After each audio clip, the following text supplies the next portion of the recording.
Some crimes feel like ghost stories. They have all the hallmarks of a haunting. Strange sounds in the night, shadows where no one should be, footsteps when you know you're alone. But what makes the story of Hinterkaifeck so terrifying is that it wasn't a ghost. It was someone very real. In 1922, on an isolated farm in Bavaria, Germany, 6 people were murdered in a way that still defies explanation. And to this day, nobody knows who did it or why. This is the story of the Hinterkaifeck murders. The farm was called Hinterkaifeck. It sat about a half mile away from the nearest town of Groberg, remote, quiet, surrounded by thick woods. Living there were the Grobers. Andreas, 63, known to be strict, controlling, and not particularly well-liked. His wife, Kazilia, 72, reserved but hard-working.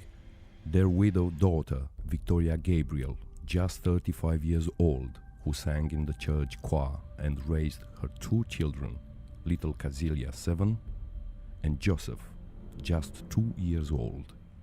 And finally, there was the maid, but the one who had worked before, she had quit suddenly, claiming the farm was haunted.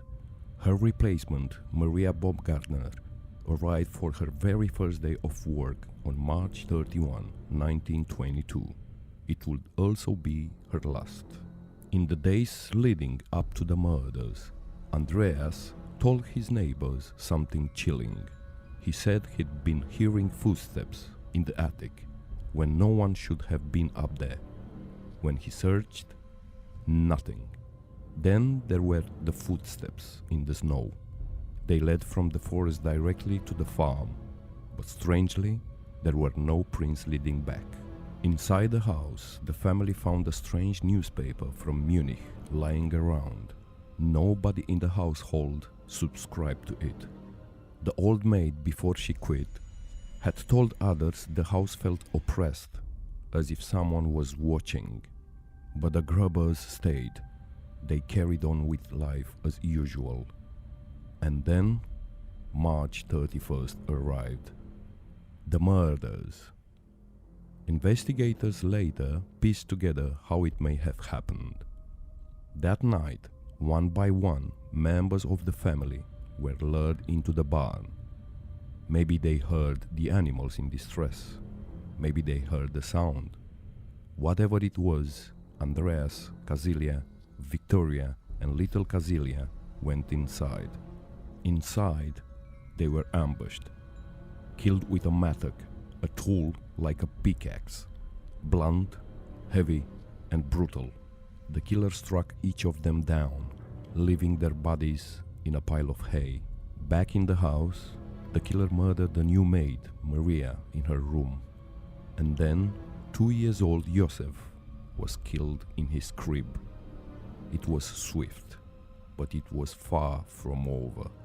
The murders happened on March 31st, but the family wasn't discovered until April 4th. That means 4 days the farm went on as if nothing had happened. Neighbors reported smoke rising from the chimney. The farm animals were fed. Bread was baked in the kitchen. The killer had stayed, sleeping under the same roof as the bodies, carrying on life, as if the Grubers had never existed. When searchers finally came, they uncovered the carnage. Blood, hay, shattered lives, and the silence of an empty farmhouse. Suspects and theories. The investigation was massive. Some pointed to Lorenz Schlittenbauer, a neighbor who had a complicated relationship with Victoria. Some believed he was the father of Joseph. Some believed it could have been a drifter, or that the person who left those footprints in the snow had been living secretly in the attic, but no suspect was ever convicted. The Hinterkaifeck murders remain unsolved to this day. The farm was eventually demolished, leaving only a memorial. But the question remains, who hid in the attic? Who lured the family into the barn one by one? And perhaps, most terrifying of all, why did the killer stay after the murders were done? This is more than just a true crime story. It's a nightmare that lingers. Because the scariest part of Hinterkaifeck isn't the murders themselves. It's the thought that someone, anyone, could be living inside your home, right now, watching, waiting.